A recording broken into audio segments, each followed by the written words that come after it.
Tenemos el placer de recibir una vez más en el Observador TV a Pablo Ferreri, subsecretario del Ministerio de Economía y Finanzas. Pablo, ¿cómo andás? Un placer estar acá contigo. Bienvenido, un gustazo. Igualmente. Hay muchas cosas para hablar, Pablo. Vamos a empezar por lo último, por lo que pasó en Brasil, ¿no? La calificadora Standard & Poor's decidió bajarle la nota a Brasil, le bajó la nota crediticia y le sacó el grado inversor.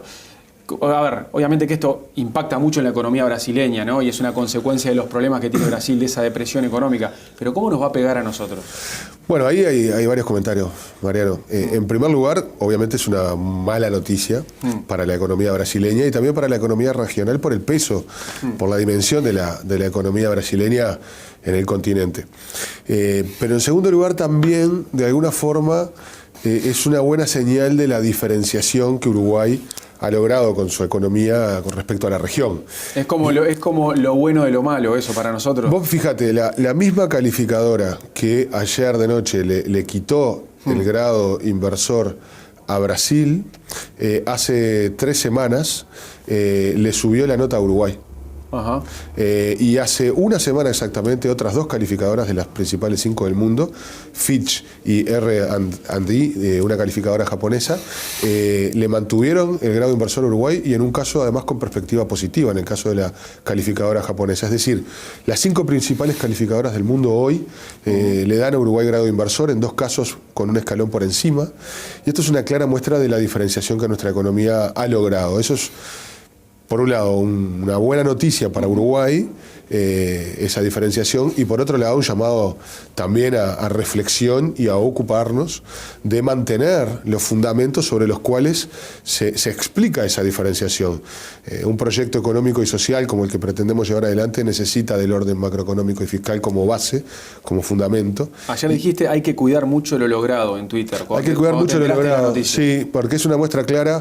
Brasil con un 8% de déficit fiscal, en recesión técnica, ya va a 2 trimestres de su economía que decrece, con expectativas de decrecimiento también para el futuro, con una situación financiera no tan cómoda como la uruguaya, que no asegura tanto la sostenibilidad de la deuda. El caso uruguayo es un caso con una desaceleración económica, pero continúa creciendo la economía uruguaya, va a continuar creciendo. Nosotros estamos estimando que va a estar el crecimiento entre el 2,5% y 3% a lo largo de este periodo de gobierno. Por otro lado, tenemos un déficit fiscal que ha crecido, pero que entendemos que es manejable y que sobre él debemos trabajar. Y por otro lado, la situación financiera del Uruguay es probablemente una de las más sólidas de su historia. Tenemos una deuda neta, que es el 33% del PIB, es un ratio muy bajo a nivel mundial, pero esa deuda además en su mayoría es en moneda nacional y en una enorme mayoría, en más del 80%, está con tasa fija. Por lo tanto, todos esos componentes hacen que la situación uruguaya sea de una clara diferenciación. Bien. Ahora bien, tener claro que tenés cosas positivas también debe implicar tener claro que hay que preservarlas, ¿no? Pero supongamos que cuidamos lo que tenemos, como decís vos, y que nos ocupamos del tema. Igual, esta baja en la calificación de Brasil, en los hechos, ¿en qué nos afecta?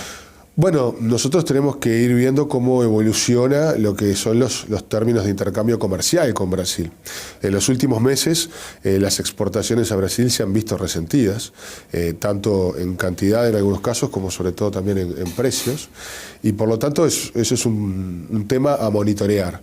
Seguramente Brasil, perdiendo su grado inversor, pueda tener mayor intensidad en lo que tiene que ver con la depreciación del real. Hay que ver cómo se comporta, cuánto se castiga a los bonos brasileños también.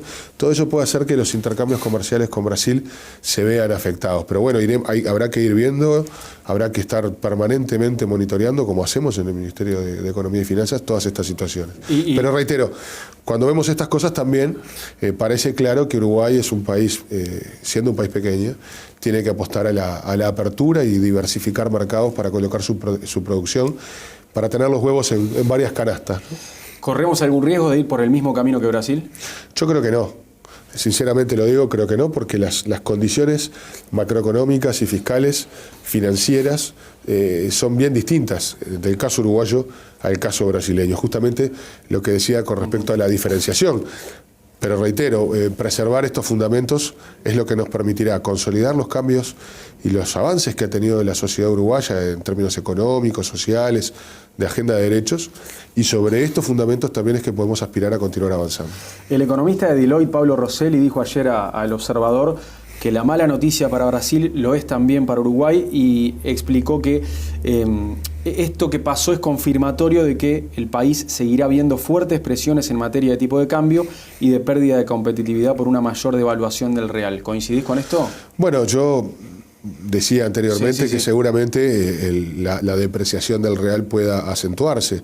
Habrá que ir viendo cómo se da eso en términos de intercambio comercial con Brasil. Hay que estar muy expectantes con respecto a eso. ¿Y puede afectar el dólar de acá o no tiene nada que ver? Bueno, creo que puede generar presiones. Habrá que verlo. Habrá que ir viendo la evolución en los próximos días, qué es lo que marca, ¿no? A ver, cambiamos un poco de tema. Esta semana el presidente Tabaré Vázquez y el secretariado del Frente Amplio se pusieron de acuerdo con tener una negociación tranquila, un tránsito tranquilo para aprobar el presupuesto, ¿no? Vázquez primero cedió con el tema del TISA y acató lo que pidió el plenario, que fue bajarse las negociaciones. Le ordenó al canciller bajarse las negociaciones de este tratado, y al otro día les pidió a los legisladores del Frente Amplio que le toquen lo menos posible el presupuesto. Les pidió unidad y que se apruebe el presupuesto tal como está. Efectivamente hubo una negociación del presidente que cedió en algo que para él no era tan importante para pedir que no le toquen lo que sí es primordial. No, yo no conectaría una cosa con la otra, ¿No? Mariano. No.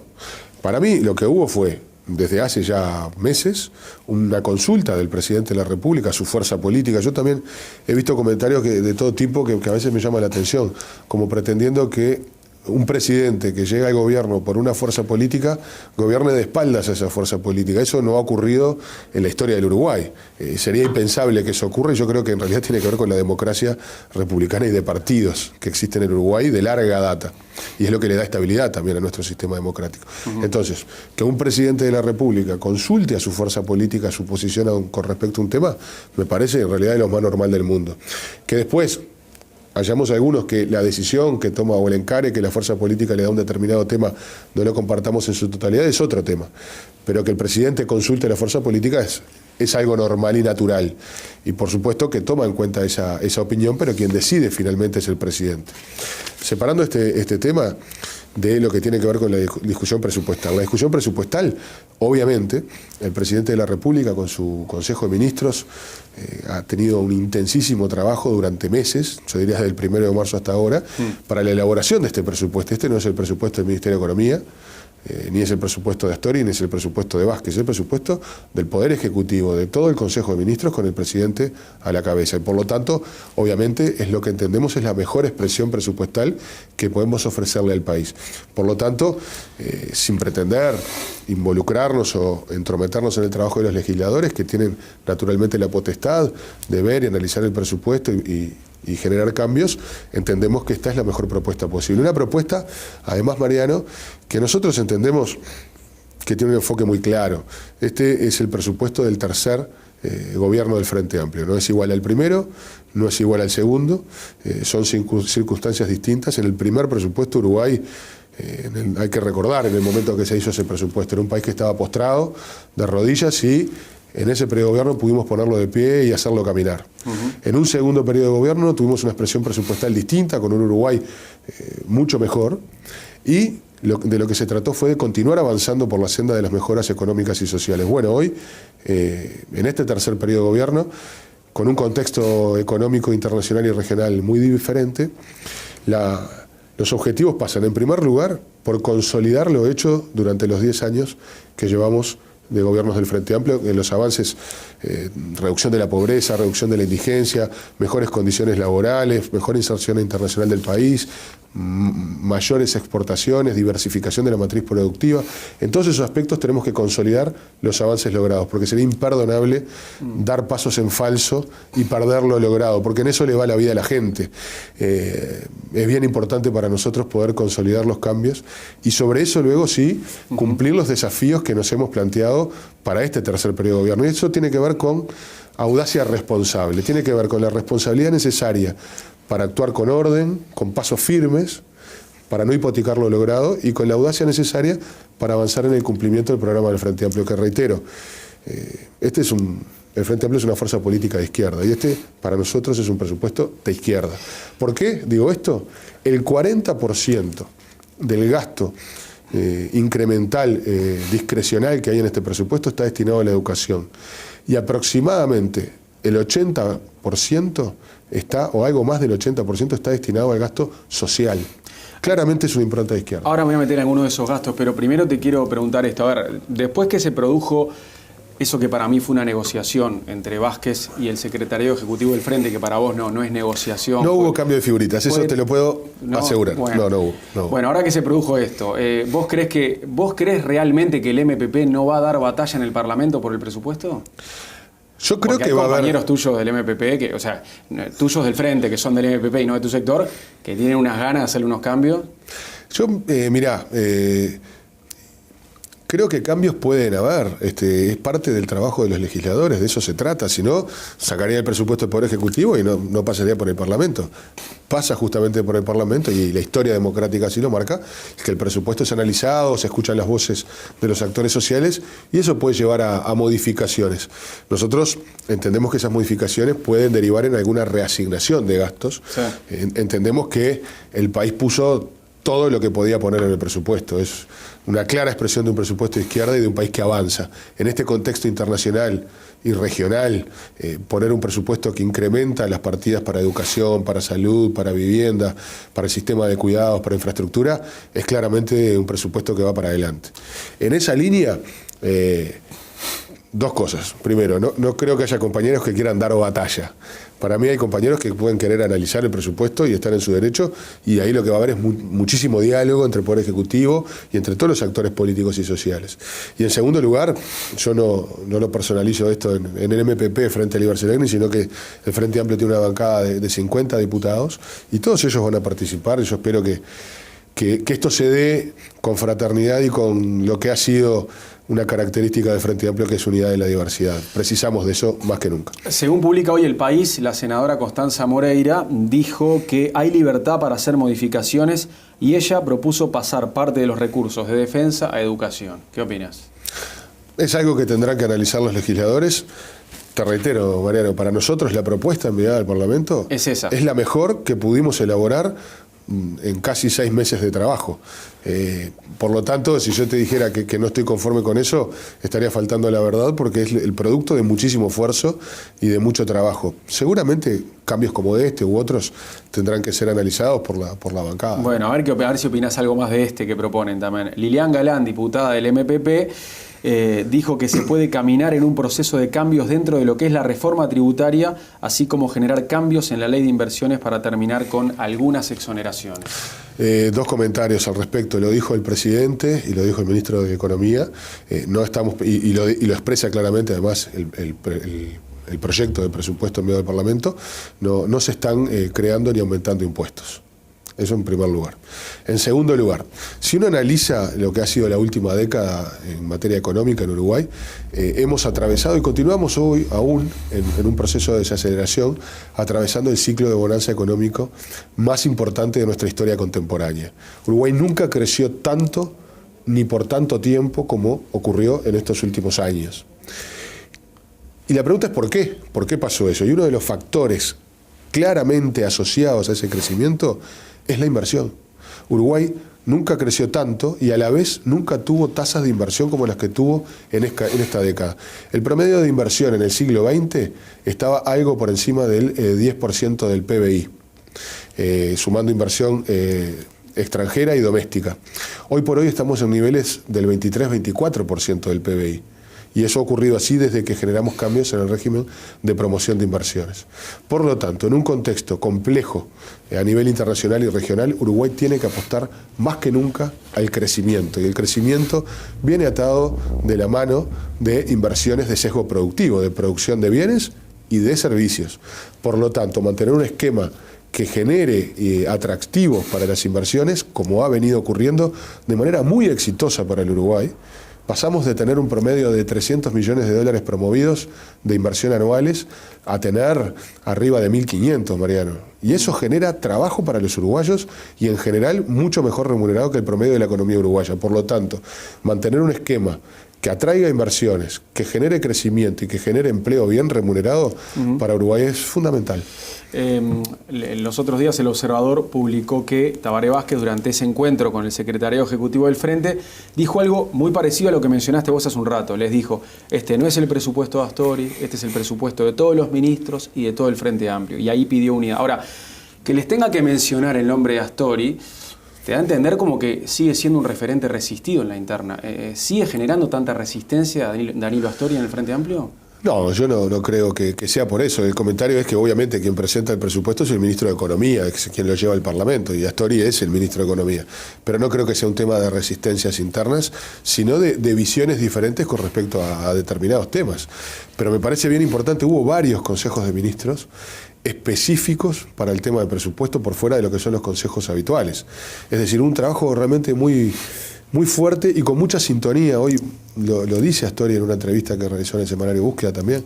Es un consejo de ministros que actúa con mucha sintonía y con mucha unidad. Por lo tanto, este es un presupuesto del Consejo de Ministros. ¿Y vos prevés una discusión del presupuesto tan tensa como la que se dio aquella vez hace 10 años cuando Astori renunció en un momento?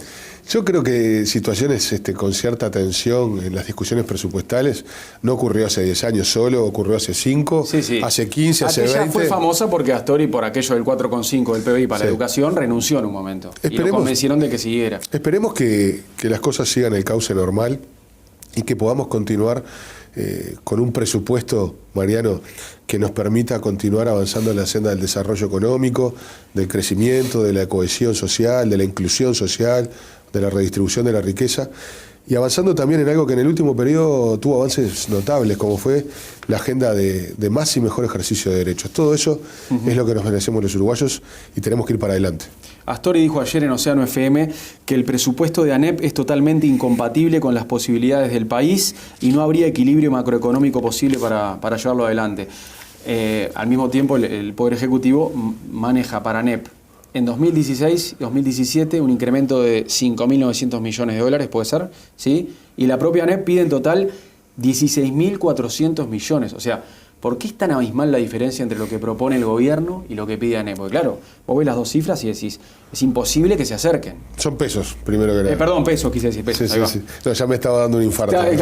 Te salían un par de canas más. Quise decir pesos, pero igual, ¿por qué es tan grande la diferencia? Bueno, hay diferentes enfoques, obviamente. Nosotros, primero, la preocupación por la educación ha estado claramente marcada no solo en el discurso y en la actitud del Frente Amplio, sino también en las que duelen, que es cuando se reparten los recursos públicos. La educación, la UDELAR más que duplicó en términos reales, al igual que la ANEP, su presupuesto comparado con el 2005 al que tiene hoy. En términos reales, mucho más que duplicó ese presupuesto inicial. Esta es una clara muestra concreta de la preocupación que se le asigna a la izquierda a la educación. Se le asignó en el 2005, se le asignó en el 2010 y se le vuelve a asignar ahora. El 40% del gasto incremental está destinado a la educación. Por lo tanto, eso está fuera de discusión. Nosotros entendemos que con el presupuesto, que es todo lo que el país ha podido poner en estos momentos, lo que es viable de poner, se puede ir avanzando en muchos de los objetivos estratégicos que tiene marcada la educación y que tienen que ver con cosas que no pasan solo por dinero, Mariano. La educación uruguaya precisa un cambio importante en cuanto a su orientación y su gestión, más allá de necesitar más recursos. Y en esa línea sí hay sintonía de continuar con los cambios necesarios para la educación. Y nuestro compromiso está en estos recursos que estamos poniendo para los años 16 y 17, y luego, pasados los momentos quizá más complejos de la situación regional e internacional, poder ver qué asignación de recursos podemos otorgar a la educación para continuar avanzando y cumplir el compromiso electoral, que es tender hacia el 6% del PBI para la educación. El Instituto Clemente Estable, al final en una carta, dice que el gobierno, en definitiva, no les asignó más dinero. Bueno, las partidas destinadas para innovación, ciencia y tecnología han ido aumentando de manera también muy importante en estos últimos 10 años. Hay partidas vinculadas a innovación, a ciencia y tecnología en este presupuesto para otros organismos. Seguramente en el caso del Clemente Estable podremos ir viendo a lo largo de las futuras rendiciones de cuenta las posibilidades de asignarle más dinero. Reitero, no es que se le quite ni un peso, sino que las partidas que han tenido incrementos importantes en los últimos 10 años se mantienen y luego se irá viendo con las rendiciones de cuentas la posibilidad de ir mejorando esos presupuestos en un área que para un país que quiere crecer es bien importante, ¿no? La innovación, la ciencia y la tecnología son de los sectores que tiran hacia adelante un país. ¿Por qué en estos temas se hizo un presupuesto a 2 años y no a 5? No, es un presupuesto quinquenal. Sí. Todas las proyecciones, todos los parámetros que se manejan son quinquenales. Lo único que tiene el presupuesto para 2 años son los incrementos de gasto. ¿Por qué? Porque esto forma parte de la audacia responsable, forma parte de ser audaces para avanzar en el cumplimiento de los objetivos de gobierno, del programa de gobierno, pero también con la responsabilidad y la prudencia necesaria para saber que hoy los aumentos presupuestales que podemos comprometer son los que están en estos primeros 2 años. Entendemos que es bueno poder tener en este momento de turbulencia internacional, de complicaciones, como hablábamos en el caso de Brasil en la noche de ayer, tener sí, luego de 2 años con el panorama más claro, ver cómo podemos ir dotando de más recursos para cumplir con el programa de gobierno. Vos hace un rato hablabas de crecimiento, ¿no? Y de que se mantiene esa perspectiva, por más que no crecemos lo que crecíamos antes, pero la economía seguirá creciendo. El economista Ignacio Muncho dijo acá en El Observador que eso ya está en duda. ¿Vamos a escucharlo? ¿Cómo no? Dale. Extremadamente optimista lo que está planteando el gobierno y basta mirar algunos indicadores para ver que va a ser realmente muy difícil poder sostener ese crecimiento. Y están comprometidos los gastos en función de un crecimiento de esa magnitud. Están comprometidos los gastos proyectados con ingresos que vienen atados al crecimiento que tenga la economía, porque la recaudación está atada a la actividad económica. Si crece poco el país va a haber menos recaudación y por ende, ¿qué va a pasar? Bueno, esta aspiración de reducir el déficit fiscal no se va a poder concretar en los próximos 2 años con seguridad. Claro.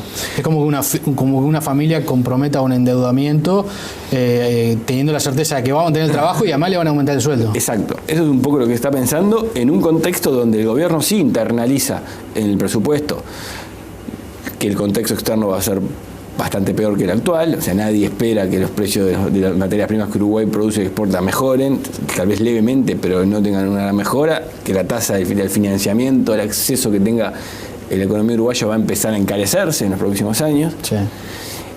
Y el gobierno, está convencido de esto, pero cree y confía en que la demanda interna va a ser el motor de crecimiento para que la economía crezca a esas tasas en los próximos 2 años. Y ahí miramos, o sea, nosotros es natural cuestionar así, pero ¿cómo va a crecer impulsado por el consumo interno cuando los salarios reales están cayendo, el desempleo sube, la confianza del consumidor está tocando mínimos históricos? ¿Cómo vamos a impulsar por el lado del consumo con estos indicadores actuales y empeorando? Bueno, es extremadamente optimista entonces lo que piensa el gobierno. Las opiniones de todos los analistas son válidas. Uno siempre aprende mucho cuando es gente bien formada quien habla. En este caso nosotros tenemos nuestras proyecciones, tenemos nuestro enfoque sobre la economía, enfoque que, Mariano, permitime decir, es el que durante 10 años ha generado avances económicos y sociales bien importantes para el Uruguay. Es evidente que en algunos casos no tenemos la misma visión, y está muy bien, cada uno es libre de opinar y analizar la situación y la perspectiva de la mejor manera posible. Nosotros estas son las proyecciones que estimamos son las mejores que podemos realizar en este momento y con ellas trabajamos. No me compete a mí opinar sobre opiniones. ¿Leíste algo del informe del Instituto Cuesta Duarte de ayer? Ellos dicen que, bueno, en realidad ya lo venían diciendo, pero ahora reafirman que este proyecto de presupuesto está por debajo de sus expectativas en salud, en educación y en salarios públicos. Recién veíamos una nota de alguien que decía que era un presupuesto extremadamente optimista y comprometía demasiados gastos. Ahora vemos una opinión que dice que el presupuesto está por debajo de sus expectativas. De vuelta, todas las opiniones son válidas, todas son respetables y a todas hay que atenderlas y analizarlas con mucho detenimiento y mucho rigor. Nosotros entendemos que nuestras estimaciones son las mejores posibles y que este es el mejor presupuesto que le podemos ofrecer hoy al país. Ahora, son bastante pesimistas también también el Instituto Cuesta Duarte del PIT-CNT con respecto al Producto Bruto Interno para la Educación. Ellos aseguran que el gobierno no va a poder cumplir con esa promesa de llegar al 6%. Bueno, nosotros tenemos un compromiso de gobierno que es tender hacia el 6% y vamos a hacer todos los esfuerzos posibles para poder avanzar hacia eso. Esto tiene que ver con fomentar y potenciar el crecimiento económico en Uruguay, factor importante para generar nuevos recursos. Por eso tanta importancia le damos a las inversiones productivas en Uruguay de bienes y de servicios. Y tiene que ver con generar ahorros, reasignaciones de gastos, para generar espacios para las prioridades del país. Por ejemplo, lo que tiene que ver con el compromiso que hemos establecido con las empresas públicas, tanto para coordinar mejor las inversiones como para generar compromisos de gestión que generen ahorros de costos operativos que nos permitan tener un mejor resultado fiscal y, por otro lado, tener recursos disponibles para, por ejemplo, la educación o la salud o de la vivienda. En esta línea vamos a estar trabajando a lo largo del periodo de gobierno e iremos viendo la mejor manera de poner todo el esfuerzo posible para cumplir con los objetivos planteados. ¿Imaginás mucha conflictividad por estos temas en las próximas semanas? Basta ver la historia para ver o para tener una buena idea de lo que puede pasar. Siempre las discusiones parlamentarias generan tensiones a nivel social y reclamos que son todos válidos. Ahora, o sea que movilizaciones, paros y alguna huelga más yo creo que están aseguradas. Es legítimo que ocurra porque todos tienen derecho a plantear sus reclamos. Ahora, el gobierno debe velar por el interés general y no por el interés sectorial o corporativo. No se trata de darle más al que grite más. Es una frase que le escuché a Agassi y que creo que resume muy bien la preocupación por el interés general que tiene que tener el gobierno. Hablemos un cachito del TISA, Pablo. El otro día en Twitter también reaccionaste diciendo: no estamos diciendo no al TISA, estamos diciendo no a participar de una negociación. Y agregaste: un claro error que deja mal parado a Uruguay. ¿Con qué sensación te quedaste después de ese debate que terminó con Vázquez cediendo y diciendo: bueno, dale, nos bajamos de la negociación? Sí, yo en primer lugar, más que ceder, creo que Vázquez hizo una consulta y tomó en cuenta una opinión. Quien define finalmente es el presidente. Ahora, dicho esto... Pero él quería negociar. Yo realmente no sé cuál era su intención, pero me parece que quien define finalmente es el presidente y obviamente lo hace, como hablábamos anteriormente, coordinando con su fuerza política, que es con quien llega el gobierno. Eso parece obvio. En segundo lugar, voy a arrancar mi opinión sobre el TISA diciéndote que no sé si estoy a favor o en contra de firmar un acuerdo como el TISA.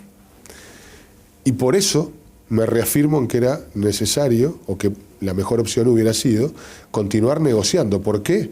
Porque para saber si estamos de acuerdo con este acuerdo de servicios o no estamos de acuerdo, lo fundamental es contar con toda la información necesaria. Y la información se está produciendo en este momento. ¿Dónde? Donde se negocia el acuerdo. Por lo tanto, poder participar para tener información, para tener insumos, para, en definitiva, tomar la mejor decisión posible, me parece que hubiera sido la mejor decisión para el país. Pero bueno, en una decisión, Mariano, que el Frente Amplio toma, aunque yo no comparta, pasa a ser la decisión del Frente Amplio. Y en estas cosas también, cuando se aceptan reglas de juego, hay que aceptarlas, cuando nos gustan los resultados y cuando nos gustan un poco menos, ¿no? Lo que dijiste suena bastante lógico y aparte también lo que pasó no deja muy bien para Uruguay, ¿no? Bajarse de una negociación. Ahora, ¿por qué si ese razonamiento que haces es tan lógico, crees que el plenario ni siquiera quería negociar? ¿Por qué el Frente habrá querido bajarse de la negociación y ni siquiera ver de qué se trataba el TISA? Preguntale a los que votaron a favor de esa moción. El Frente Liber Seregni, junto con otros sectores que fueron minoritarios, queríamos otra cosa. Queríamos que Uruguay continuara participando de la negociación y en una votación perdimos. Bueno, sobre este tema también hay muchas preguntas, no sé ni qué me vas a decir de esto, pero ¿realmente imaginabas que Vázquez iba a bajar de la negociación? ¿O te sorprendió? No, creo que el presidente hizo una consulta y tomó la mejor decisión que él entendía que tenía que tomar. Yo en estas cosas, Mariano, te debe en definitivo... un balde cuando dije, habrás dicho, qué raro, ¿no? Porque estábamos negociando. Yo en eso confío y respaldo al presidente. En el Frente Liber Seregni vamos para un tercer periodo de gobierno del Frente Amplio y en los 3 periodos hemos respaldado siempre al presidente, a Vázquez, a Mujica y también a Vázquez. No es solo lo que corresponde, sino lo que sentimos que hay que hacer. ¿Coincidís con Astori en que hay mucha gente que habló del TISA sin saber de qué se trataba? Absolutamente. Es que en realidad nadie tenía toda la información, porque la información justamente se está produciendo.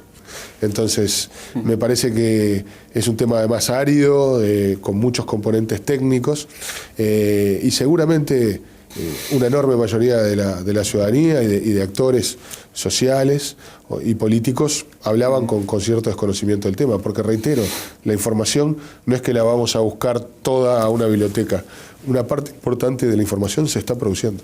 ¿Qué consecuencias negativas podemos tener como país por el hecho de habernos bajado de la negociación? Esperemos que las menores posibles. Esperemos que Uruguay siga teniendo la mejor reputación internacional como tiene y que pueda continuar siendo invitado a negociaciones de este tipo, ¿no? ¿Capaz que no nos invitan más entonces? No sé, puede ser una probabilidad. No lo sé, ojalá, lo digo de corazón, porque en esto nos va la vida de los uruguayos, que no tenga consecuencias a nivel internacional para Uruguay. ¿Será posible revisar esta decisión de haberse bajado de la negociación o el tema ya está terminado? El tema me parece que está laudado. Tenemos un presidente firme y que toma decisiones. Decidió no continuar y así será. A ver, me imagino que me vas a decir, esto se lo tenés que preguntar al MPP, pero ¿cómo explicás vos, desde la Subsecretaría de Economía y desde el Frente Liber Sereñi, que el MPP pidió encarecidamente ahora bajarse de una negociación que había sido iniciada en charlas en el gobierno de Mujica, líder del MPP? No vale hacer preguntas de las cuales ya sabés la respuesta. Esto se lo tenés que preguntar a los queridos compañeros. Pero ya te dije que me ibas a decir eso, pero... Y sí, bueno, ¿Qué nosotros en el Frente Liber Sereñi hemos tenido la misma postura con esto, ya sea el presidente Mujica o sea el presidente Vázquez, ya sea el canciller Almagro o sea Nino. Entendíamos que era bueno continuar negociando. Y esencialmente porque tenemos confianza en nuestros compañeros y en la capacidad de actuar en estos espacios. Probablemente con fundamentos y desde una mirada distinta, los compañeros del MPP han tenido una visión diferente. Lilian Quechichán se la jugó un poquito más. Seguramente hay que preguntarle a ellos. Pero Lilian Quechichán se la jugó un poco más y dijo en Radio Sarandí que le sorprendió el cambio de postura del MPP, que no lo entendió. Sí. Pero reitero, no me corresponde a mí analizar el por qué otro toma una decisión diferente a la mía, ¿no? ¿Es peligroso que a veces el presidente quede tan solo, por ejemplo, tanto en discusiones con gremios de enseñanza como en el TISA? El Frente Liber Sereñi quedó ahí bastante solo defendiendo a Vázquez. ¿No es peligroso para la interna del Frente? Yo, primero que nada... ¿Que Vázquez quede solo con los astoristas en algunos temas? Discrepo con esa apreciación, y te digo por qué. Tú mencionabas, por ejemplo, el caso de lo que tiene que ver con el conflicto de la educación. El presidente no está solo, está con un Consejo de Ministros que actúa en bloque, que actúa en unanimidad y en unidad. Claro, pero quise decir solo por ejemplo, con sus personas de confianza, obviamente que con María Julia Muñoz al lado, y con los astoristas y Frente Liber Sereñi, pero... En el caso de la educación, por poner un ejemplo en el que tú decías, hubo muchísima gente trabajando y no eran astoristas. El caso de Marita Muñoz, que tú decías, el caso del ministro Murro. Pero está clavado, esas son personas de confianza. Hubo muchas personas, muchos sectores trabajando. Y en realidad, más allá de expresar opiniones distintas, había una preocupación única de salir adelante de una situación compleja como era el conflicto de la educación, ¿no? Y reitero, para nosotros defender y estar al lado de nuestro presidente es algo que está fuera de discusión, ¿no? Además porque en estos casos, en los que tú comentabas, compartíamos las posiciones, ¿no? Para nosotros la educación es un aspecto absolutamente relevante, central de la vida y sobre todo de las perspectivas de futuro del país. Y cuando se pierde de vista el objetivo central, que es preservar la calidad de la educación y la educación en sí misma de los niños y los adolescentes, para nosotros se volvía un tema esencial. Pero no es positivo para el gobierno que desde la interna del partido oficial se discrepe tanto con el presidente. Bueno, han habido en esos casos manifestaciones públicas de discrepancia. Con sinceridad y con franqueza, me hubiera gustado que algunas de ellas hubieran ocurrido más en privado que en público. Pero bueno, son cosas a aprender. Pablo, muchas gracias por visitarnos hoy. Un placer, como siempre. Suerte. Que pases bien.